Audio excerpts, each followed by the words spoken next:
Assalamualaikum warahmatullahi wabarakatuh. Baiklah teman-teman, kali ini saya akan memberitahu bagaimana caranya mencari ROA, DER dan debt to asset ratio ya di Bursa Efek Indonesia gitu. Ini sebuah request dari teman-teman saya juga. Nah, kita masuk ke bab 3 untuk melihat sampel perusahaannya apa saja yang akan kita pakai. Nah, ini di bab 2 ya.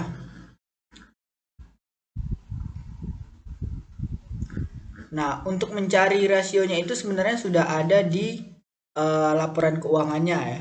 Jadi kalau memang tidak tersedia ya kita cari manual sesuai dengan rumus yang ada. Nah, ini ada sekitar ini dia. Ada sekitar 20 perusahaan sampel. Nah, jadi perusahaan ini sebenarnya sudah ada rasio-rasionya di dalam perusahaan seperti ROA, ROE, DER dan segala macam. Nah, cara mencarinya bagaimana sih gitu. Nah, ini yang 20 ini tadi dikinin aja, di copy. Terus kita buat di sini annual report, Ctrl paste ya. Nah, ini ada termasuk sebentar jaringannya agak lelek.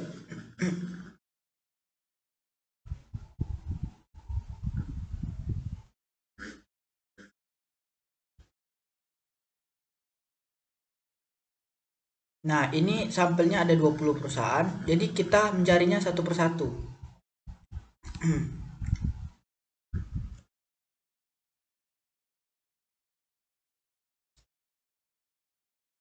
Nah, ini. Karena penelitian tadi hanya di tahun 2020, maka kita mencarinya di tahun 2020. Terus kita download. Nah, setelah kita download, maka kita akan mencari rasio-rasionya ini tadi di annual report. Begitu ya. Nah, ini kan ada banyak rasio. Sebenarnya banyak rasio. Nah, kita kan hanya membutuhkan beberapa rasio aja gitu. Contoh seperti DAR, DER dan harga saham. Dan di sana juga udah jelas misalkan. Ada ROA juga. Nah, jadi caranya sebenarnya simple gitu. Tunggu sebentar, kita sedang mendownload ya annual reportnya. Jaringan saya juga sedang lambat. Jadi di annual report itu sebenarnya sudah tersedia semua rasio gitu.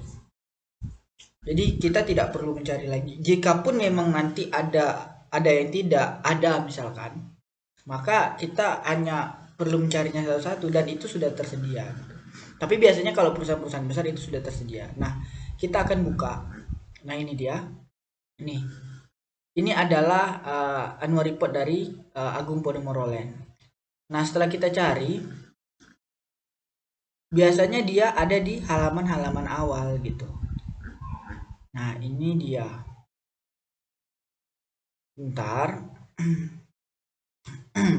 Nah, ini dia ikhtisar keuangan. Biasanya di bawah ikhtisar keuangan itu sudah ada. Nah, ini dia return. Nah, ini dia.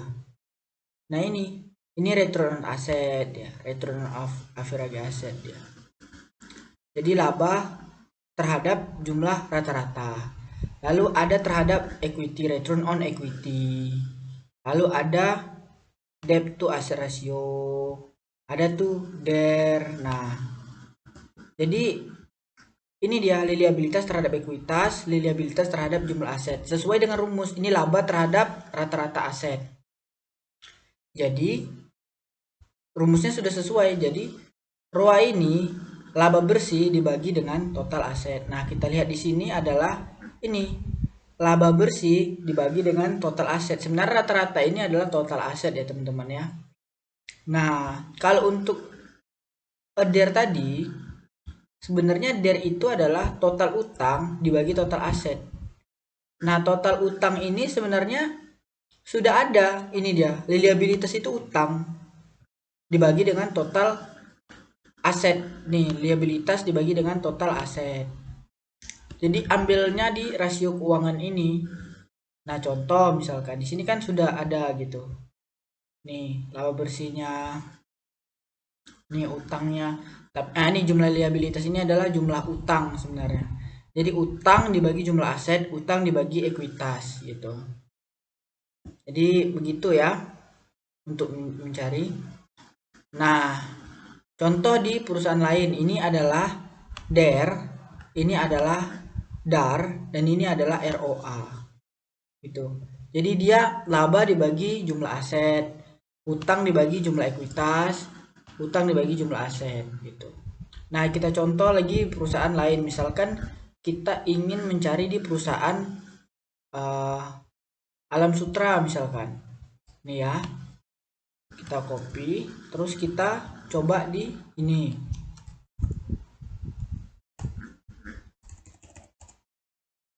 Nah, misalkan kita ambil di annual report Alam Sutra. Nah, ini biasanya ini biasanya ada 2 tahun ya. Jadi misalkan di tahun 2020 ini, di 2019 ini, di 2018 ini. Jadi kita bisa mengambil 3 tahun sekaligus atau 2 tahun sekaligus. Biasanya itu sudah ada ya. Nah, ini kita ambil di 2020 Alam Sutra ini ya. Ketik saja di Google annual report, nanti itu sudah ini sudah terbuka. Nah, ini dia. Nah, kita cari juga seperti yang tadi di awal-awal. Nah, ini dia. Ini ada ROA-nya, return on asset. Ini ada return DER-nya. Ini ada DAR-nya. Ini dia semuanya.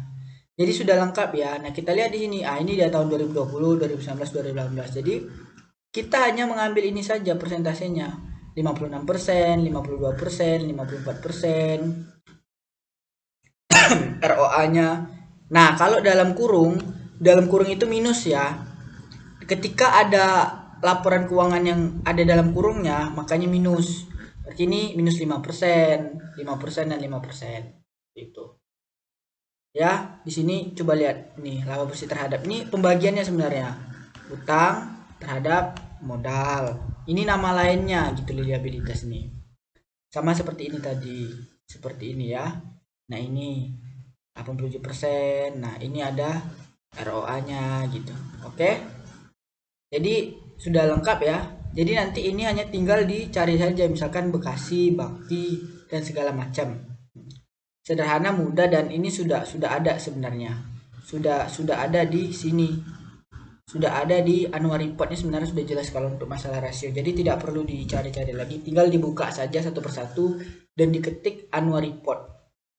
Oke. Nah, nanti ketika kita mengetik dan kita ingin mencari misalkan di tahun berapa, misalkan di tahun 2017 atau seperti ini ya, kita kan sudah mendapatkan 2020 2019, kita ingin cari 2018 ya, kita ketik saja gitu. Sederhana ya. Jadi semoga video ini bermanfaat karena ini adalah request dari video teman ya. Nah, jadi sudah ada sebenarnya, tinggal dibuat aja atau diketik saja. Kalau video ini bermanfaat, jangan lupa klik like, share, dan subscribe ya. Silakan bergabung di link grup Telegram saya, dan untuk berdiskusi siapa tahu ada sesuatu yang ingin didiskusikan atau ingin bertanya, boleh di link di grup Telegram atau langsung komen di bawah. Ya, terima kasih, semoga video ini membantu.